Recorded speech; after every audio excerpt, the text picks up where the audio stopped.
Hi everyone, welcome.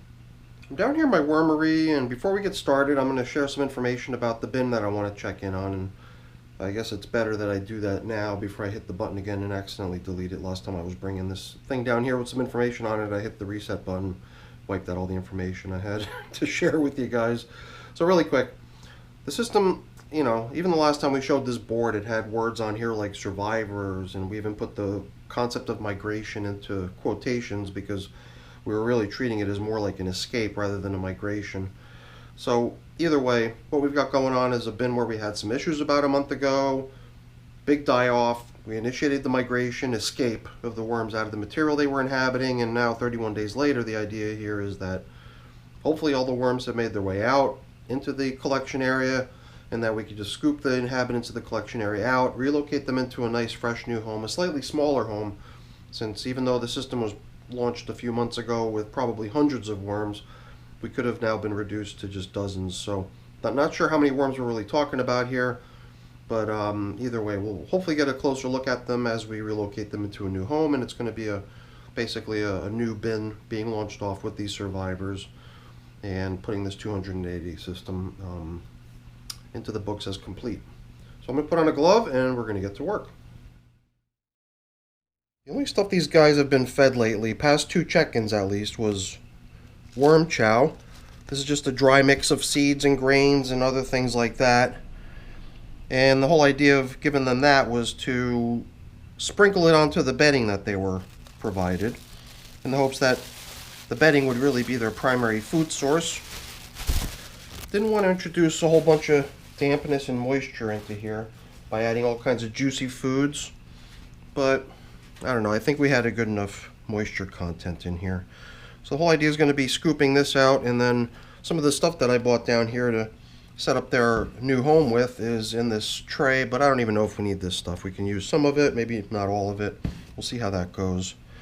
So I think number one is just going to be to pull out the collection area here as it is. I need a tray for that. Nope, I forgot to put my glove on. Let me take care of it. So grab this tray that we're going to use to hold the contents of the collection area and help us transport these little wormies over into their new home. Just hope I haven't shortchanged ourselves on space for these little guys. I am glad to see how, shiny and colorful, or, I guess vivid looking. I don't know, they look good, basically. If they were, I don't know, somehow really skinny looking or malnourished or dried out or something like that, I think it would be visible in their appearance. I'm smelling sort of like, what I encountered last time, which was just a little bit odor of damp paper. The bedding that I used to build this area for them. And the moisture's not bad. You might be able to see some of the moisture glistening off of my glove here. So they're inadequate moisture, if you ask me. Let's keep at it. I'm not really doing much to keep tabs on how many worms I'm encountering along the way. I am here and there just kind of peering through the material to see if I can notice the presence of any small little worms. So that was the whole idea of giving this process a little extra time, just in case there might have been some cocoons left behind by the worms in the material, so that if there were, that those babies might be able to hatch and catch up with the adults over here in the collection area. Alright, so I guess we'll just, at this point, really start fishing them out individually as we press further into the finished castings area. As far as I'm concerned, we've more or less extracted the entire collection area. And as we make our way over, well, I guess anything, if I find scraps of bedding that were part of the collection area, it makes sense to bring that over as well, not leave it with the so-called finished castings. I'm just curious what people think about castings like this, where there was an issue, a die-off. Is it possible that these castings can be trusted? Is it a good idea to mix it in with other castings that I've got in storage? Should I just use it to fill a hole somewhere and treat it as somehow substandard for whatever reason? I am reluctant, I'll admit, to adding it to my collection of castings. If I could just find some other use for it, I would be happy to. And I can actually think of a couple holes out in my yard that I could probably use this stuff to fill in, where it wouldn't need to support any sort of growing plants or anything so much. Not to say that this material would have trouble doing that. I don't think it really would. But I don't know, I'm just sort of feeling this desire to just shy away from it and not try to prove to myself how how brave I am by trying it and testing it. Maybe just assuming that it's not as good as it could be and leaving the good stuff to be used for planting and growing, and using this stuff in a somewhat more utility-minded way. Even just somehow the feeling of it doesn't feel, I don't know why. Maybe there's just clumps of it stuck together or something. I don't know, just something weird about this stuff. I'm not digging it. And obviously the worms weren't digging it either. So I'm glad we're getting them out of here finally. And this tub's going to go back into service soon. All I really need to do is find a home for these castings. Perhaps not a home that would be as interesting as some of my castings that I have a greater amount of trust in. I think those castings that I have a greater amount of trust in will be used for planting veggies that I'm going to eat and stuff like that. But castings like this, where I nearly lost an entire, population of worms, I'm not too confident in it, and I'm completely content to use it as filler for a hole somewhere. Since it's already been deemed to be of that classification, I'm not sure it's worth spending much more time. It was just weird. I thought maybe it was a mirage or something. I thought for a moment that I was seeing some movement. I guess I'll have the opportunity to review the video to see what I missed, but it did seem to me like I had unearthed perhaps not even just one, maybe a couple worms huddled together for safety. I don't know. I think I saw something, but I can't find it anymore. And at this point, they're going to have to fend for themselves, whoever still lives in this stuff. Somewhere out in a hole in my yard. Let me also try to get these scraps of paper out of there too, because a hole in my yard doesn't need to be filled with scraps of bedding. I believe these scraps of bedding are still useful in the new system that we're going to relocate these little guys to. And they can just continue working that stuff down over there.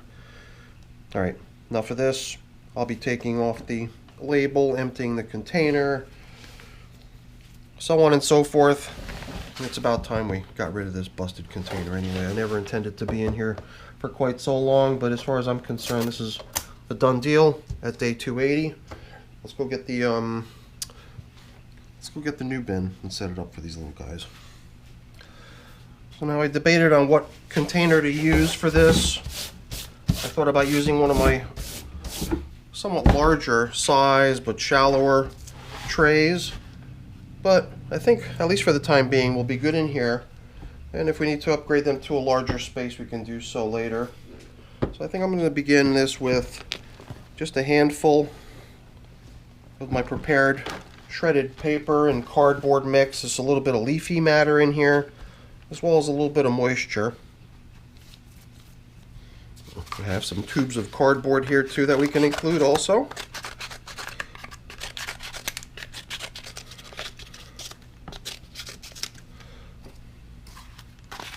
I'll be honest, I'm not sure if these things are just sort of a figment of my imagination, that I feel like I'm creating sort of bulk and sort of texture and airy spots and little bits of I don't know, whatever. I just get this feeling like I'm doing something good by putting in these little chunks of tubing, and then I sometimes wonder, hey, as soon as all that stuff gets wet, it all just mashes down flat and serves no purpose. So why bother? I don't know, whatever. It looks kind of interesting, at least in the beginning. Then it also surprises you later. Once it does all collapse, it seems like so much got consumed and the worms all did it. Usually it's just there as a figment of your imagination. I'm going to take a chance and assume that we can put all this in here because it's not all food. A lot of it is just supplemental bedding type stuff. There's a paper towel here, as well as a few days worth of coffee filters. 3 coffee filters, as well as a 4th coffee filter that actually has coffee in it too. There's banana peel, melon, corn cob, and even a piece of bread, a large roll. Not a large roll, but I guess relative to the size of the system, it's a pretty large roll. What do we do? This piece of paper, maybe it becomes sort of a little interesting platform for us to place the food on. Let's do that. Let's just go ahead and start piling the food in. Don't have to do any sort of fancy arrangement of the stuff. The coffee, I suppose, can be spread out somewhat. Okay. I almost bought down an entire banana's worth of peel, and then I figured, you know what, 1 piece of peel would probably be enough to get this bin started. And I even wondered about this roll. I didn't know what kind of condition it was in or how hard it would be to try to make it smaller to fit it in here. But I'm not going to try to break it any further than that because that was tough enough just the way it was. And, you know, it's not a lot of food here, I guess. We're mostly bedding, and I don't have a problem with that. I like the idea of giving the worms a good bedding-rich space. So we're just going to give them all these pieces of paper here as well, and we can even supplement that with some additional paper sprinkled out on top. I mean, this is not just paper, it's paper, cardboard, leaves. It's a really nice mix, and it's damp, so it's cozy too. And I understand that usually, you know, it's a good idea to have an environment intended for the worms pre-made and just sort of sitting there and becoming more and more aged and broken in for them in advance to them being introduced. And I guess that's the whole idea of having this stuff sort of dampened and pre-mixed with different this and that to help it sort of get a jump start on becoming a comfortable material for worms to almost immediately start occupying. So now I think another thing that we can include right here on top with all of this shredded paper and cardboard and leaves is a little bit of my worm chow. Perhaps not even such a little, it's quite a bit actually. In addition to banana peels and corn cobs and coffee and other snacks. I think we are actually giving these little guys quite a spacious home to live in, and we got to remember that we're also bringing in a good amount of bedding with these guys too. So let's not dawdle. Let's get these little guys released into their new home. Hopefully they're going to find themselves comfortable in here. This is just pulverized eggshell. It's the grit that I use in my worm bins. We'll give them some of that as well as long as we're in here. Moisture wise, I'm debating whether I want to dampen this any further. I don't think we need to. I think all the material is just about the right consistency, so why don't we release the worms. Maybe at the end we'll cover up with some additional bedding of some sort. But I think the time has come to introduce these little guys to their new home. As always, I'll be looking for everyone's feedback on how many worms you think we're starting this system with. I know it's not many. I got a feeling we're not even going to breach 100 on these estimates, but I am very interested in hearing what people think. So please leave a comment. Let me know how many worms you think we're releasing here. I'll really quick try to release these little guys from their little pile of material so we might be able to get a better look at them. But like I said, I don't think it's going to be a whole lot. Hopefully we're providing them with a space that they can feel comfortable in and multiply in.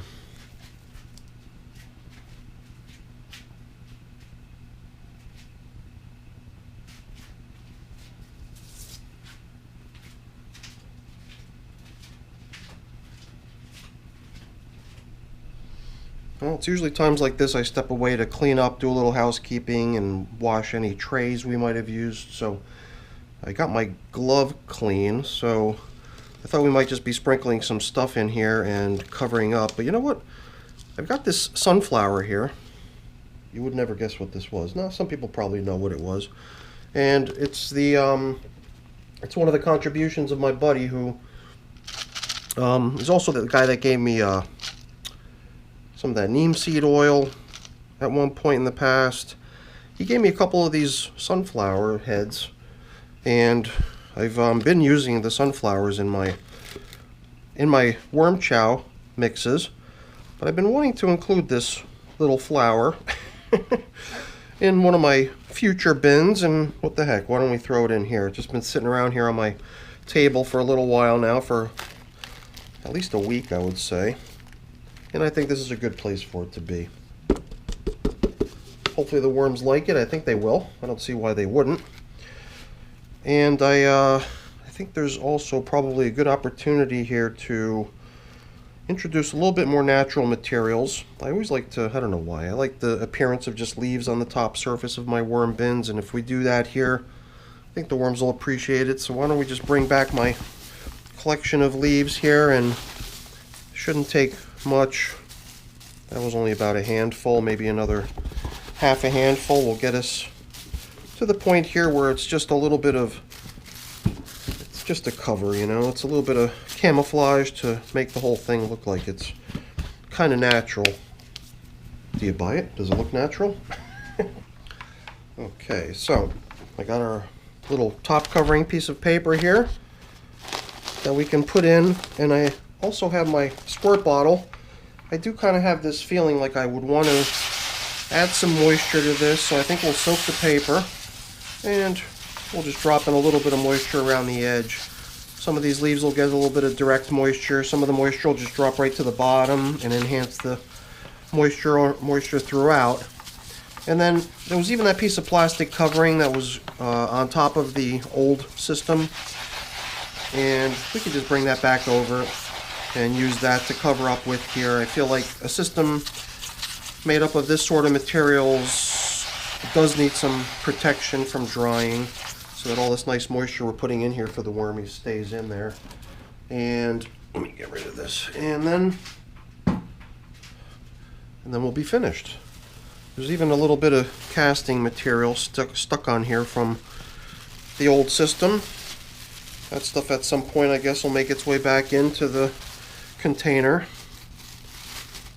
But other than that, we have only one final thing to take care of. Yes, you guessed it. It's time to christen this as my newest bin, with the traditional label right on there to show that this is our population of mixed worms. It's a combination of red wigglers, European night crawlers, and Indian blue worms, supposedly. How many of them actually occupy this? In what proportion? I have no clue. But that's it for the video, everyone. Hopefully you enjoyed it. If you did, as always, please don't forget to leave me a quick thumbs up before you go.